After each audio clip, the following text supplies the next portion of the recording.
Hello, I'm Janusz Rewiński and this is Military Mind. Armed conflicts, defense and security, land, sea and air. We've got you covered. Overnight, Ukraine has faced another large-scale Russian onslaught. Moscow launched dozens of drones and bombs across the country. In the town of Pryluki, officials reported 5 people killed. Another 6 residents were wounded and hospitalized.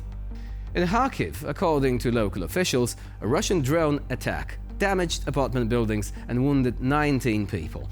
Kharkiv Mayor Ihor Terechov said that the strikes, which took place around 1 a.m., damaged 7 apartment buildings with direct hits on 2 of them. Located 30 kilometers from the Russian border in northeastern Ukraine, Kharkiv has been a frequent target of Russian drones and missiles over more than 3 years of full-scale war. Now, that same night, the Russian army dropped 4 guided bombs on downtown Kherson, damaging the building of the local military administration and destroying the entrance to a multi-story apartment building. 2 men are currently known to have been wounded, according to officials.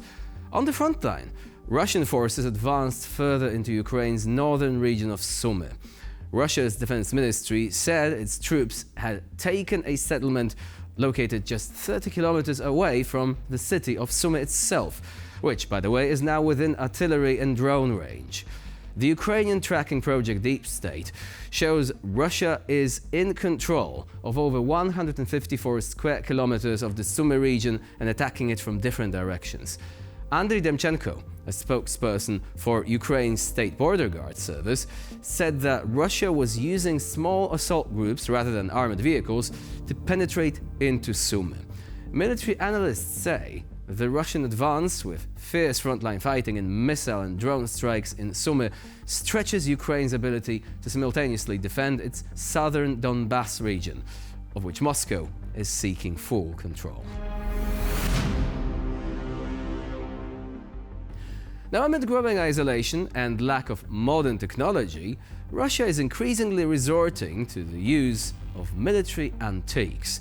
In the forests near Kreminna, Ukrainian intelligence officers recorded the use of a super heavy artillery installation, a 170mm self-propelled howitzer nicknamed the Koksan, and it was produced in North Korea. Now, this Soviet-era cannon is a symbol of military anachronism, but now it is quite realistically operating at the front as part of the Russian armed forces. We're not only witnessing the supply of weapons from North Korea, but also a clear signal of the depth of the decline of the Russian military-industrial complex. The Kremlin can no longer rely even on its own outdated production. Now it has to ask for help from a regime that has been living under sanctions for years, and is growing an army based, technologically at least, on the achievements of the 1960s.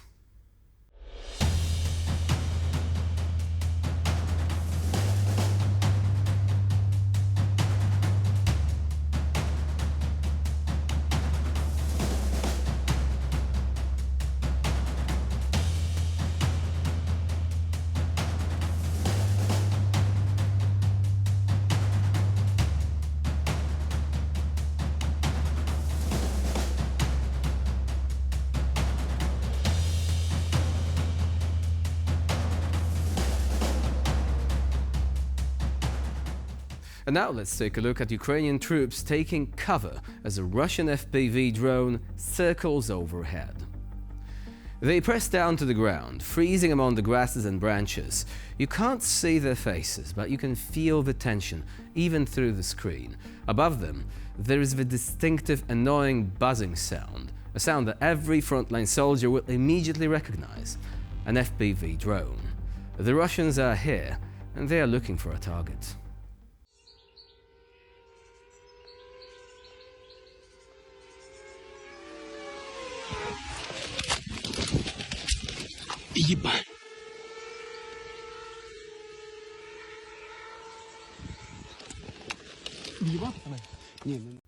Fresh footage from the frontline confirms that Ukrainian soldiers continue to systematically destroy Russian drones. This time, a unit from the legendary Magyar's birds has literally gone on the hunt for Russian UAVs. The focus is on a fixed-wing drone used by the Russians for reconnaissance and fire control. Dozens of destroyed targets are no accident. It is the result of well-planned efforts, precise coordination and accurate fire. Ukrainian soldiers demonstrate the highest level of skills and composure, not a single unnecessary movement and not a single missed drone. Ворожі БПЛА у кадрі – це ланцети. Хробачі баражуючі боєприпаси, що залітають до 40 кілометрів глибини нашої території і крепко пакостять, атакуючи техніку, артилерію чи інші суттєві цілі. Спеціальний окремий підрозділ птахів Мадяра, команда Топота, окрім іншого, опікуються саме переслідуванням та знищенням таких ворожих крил, а також чистять небо від огроменного переліку ворожих розвідувальних крил, коригувальників, літаючих ретрансляторів, крил-бомбардувальників та крил-камікадзе. Уся ця нечисть, орлани, зали, гербери, скати та суперками, форпости та мерліни, молнії та альбатроси – це хробачі очі, що залітають в залежності від технічних характеристик на 100 і більше кілометрів глиб наших тилів, вишуковують цілі, наводять вогонь арти та ракети. Недавній ракетний обстріл 239-го полігону, наприклад, коригувався саме крилами-розвідниками, тому їх знищення – завдання не менш пріоритетне, ніж пошук та зачистка ворожих пілотів та точок вильоту їх дронів. Це дороговартісні засоби, їх виробництво трудоємке, тому їх кількість не така, як, до прикладу,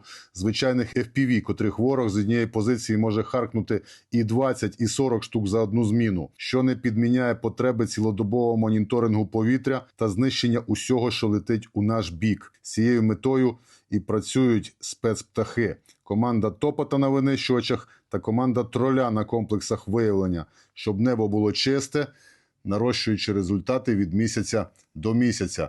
У звіті за квітень ви бачили наш кращий результат – 96 знищених крил ворога. У травні, що минув, птахи покращили свій минулий рекорд відразу на 78%. 171 крило уражено, 146 з котрих знищено. До речі, 133 з них знищено у травні саме на КНР. От то скиглення хробачого ми начиталися у доступних джерелах. Писали, що 140 розрахунків птахів Мадяра працюють у небі КНР, що злітити нічого не може і так далі, тому подібне.